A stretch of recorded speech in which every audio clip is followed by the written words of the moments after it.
Hello, everybody. Welcome to today's class. I am very happy that I can finally record this again, and it actually works because I've tried this a couple of times. And guess what? I just had not increased the volume of my mic. How disappointing. But again, I'm glad I'm recording it and it's working now. So let's get into today's episode. Today we're covering chapter 5, and chapter 5 is all about remarketing. We're going to be talking about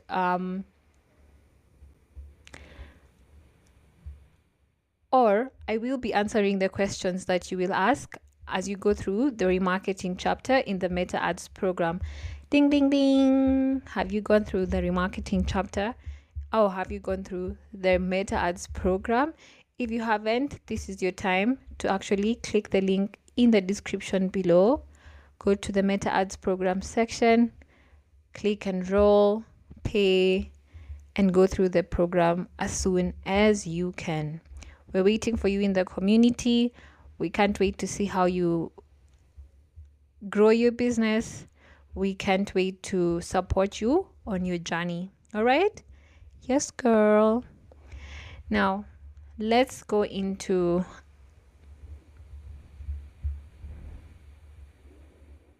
answering the questions. Number 1.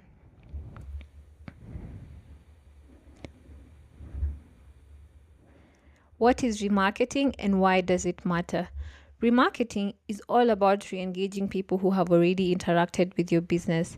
This is people who have visited your website, come to your store, performed any action outside of the places that you are doing your advertisement. So your advertisements have worked and they've now come into your brand. So now the thing is, they came into your brand, but they actually didn't take the action that you wanted, which is for them to make the purchase, for them to be your client. So why could it be that they didn't take action? First off, we have to understand that people rarely buy from people or from brands at the first time meeting them. All right, you have to understand that they need a bit more nurturing before they actually make that decision. And at this point, they are very warm, and us nurturing them, continuing the journey of nurturing them, will ensure that they buy from you. All right. So, it's remarketing is very important for this reason. Apart from this, also, you have to keep in mind that remarketing is efficient because of the fact that it will keep your brand top of mind in the customers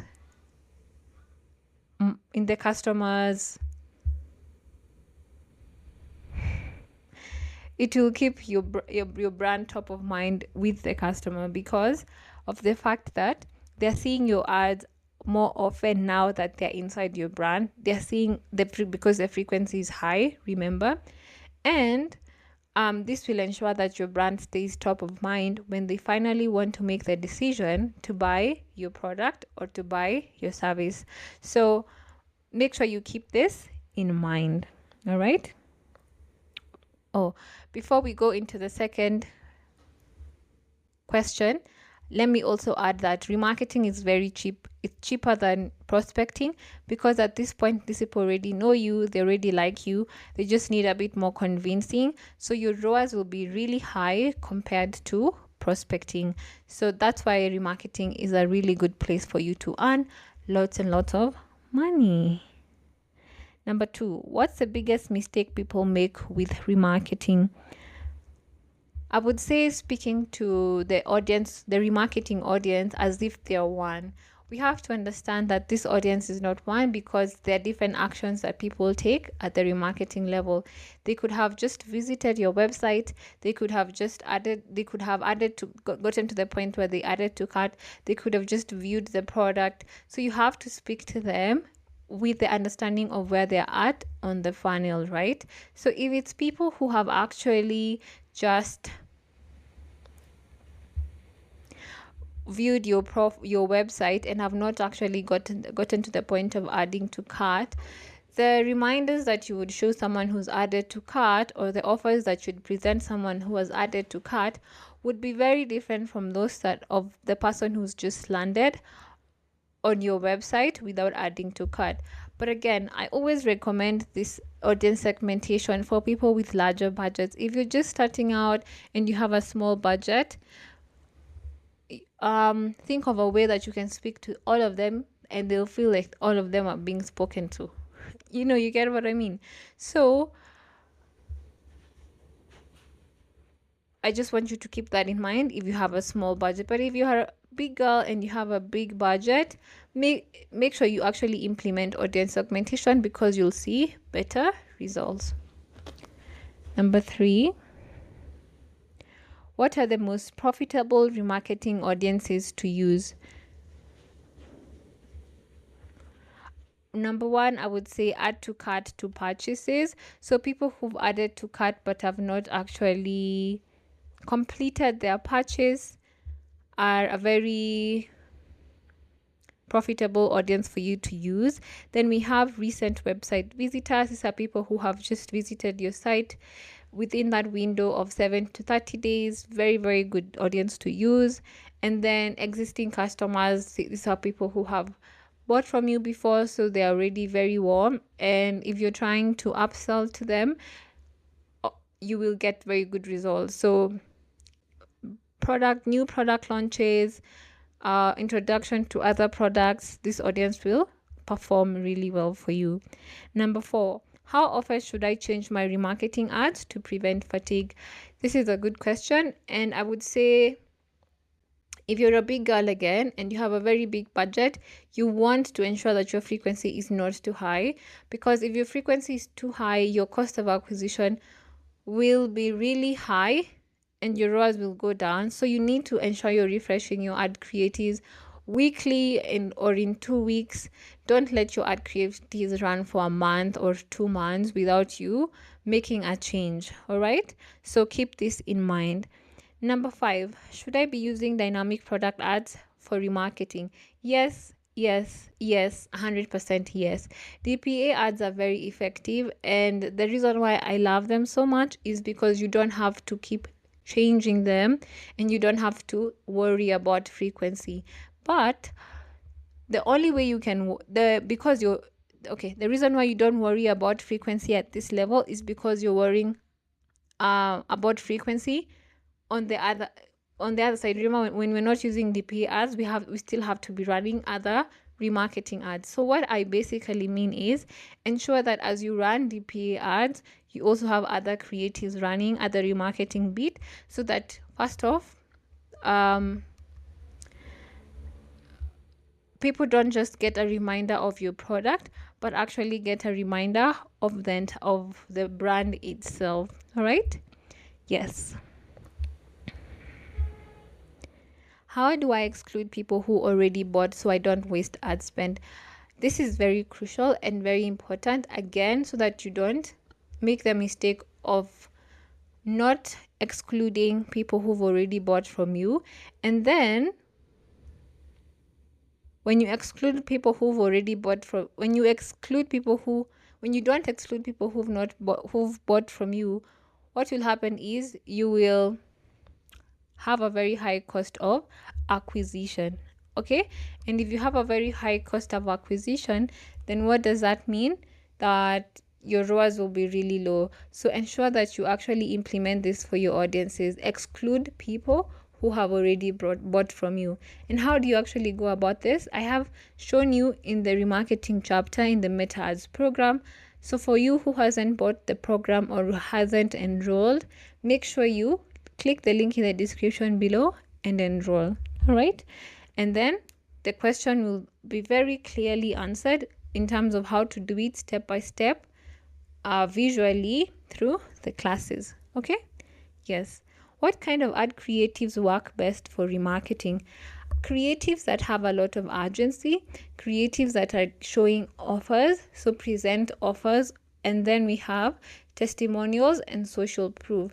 Make sure you show testimonials, show social proof, and personalize the message for them to actually feel like they're joining or being a part of a community or something that feels like home. All right? Yes. Number 8, how do I know if my remarketing ads are working? How do you know if your remarketing ads are working? Number one, say it with me, your ROAS. If your ROAS is high, if you're hitting your target ROAS for remarketing, then it's doing really good. But if your remarketing ROAS is at the same level or lower than prospecting, we have a very big problem. And why is this? Because your ROAS for remarketing always has to be higher than that of prospecting. So even when you set your target ROAS for remarketing, make sure it's higher than your target ROAS for prospecting. Next, I would also say the frequency of your creatives in relation to the click-through rate. If your frequency is at a 5 but your click-through rate is lower than a 2 percent, then we have a problem with creatives. So we have to fix that problem. How? By getting more creative and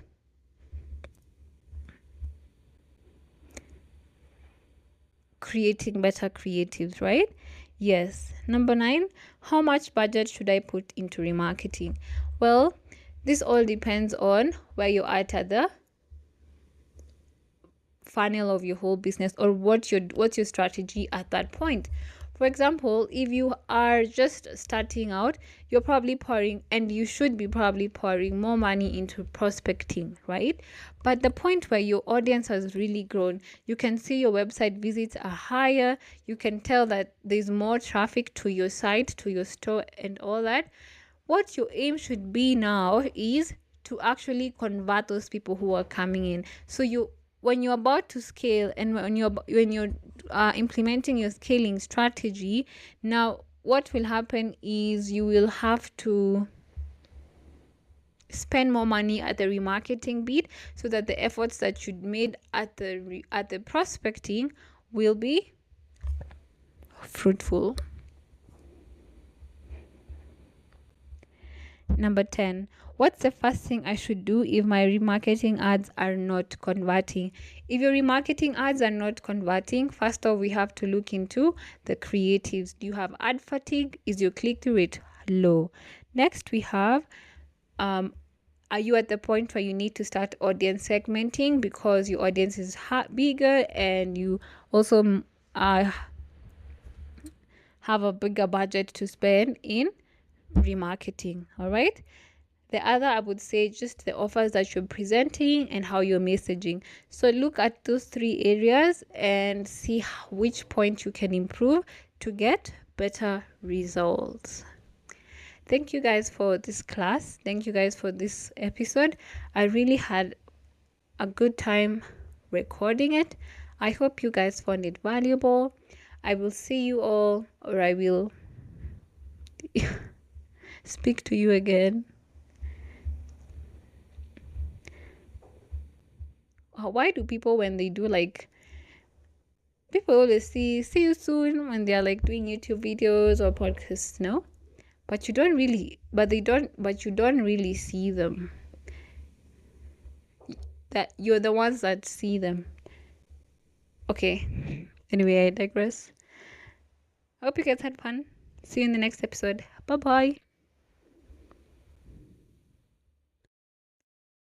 Hello everybody, welcome to today's class. I am very happy that I can finally record this again, and it actually works, because I've tried this a couple of times, and guess what? I just had not increased the volume of my mic. How disappointing.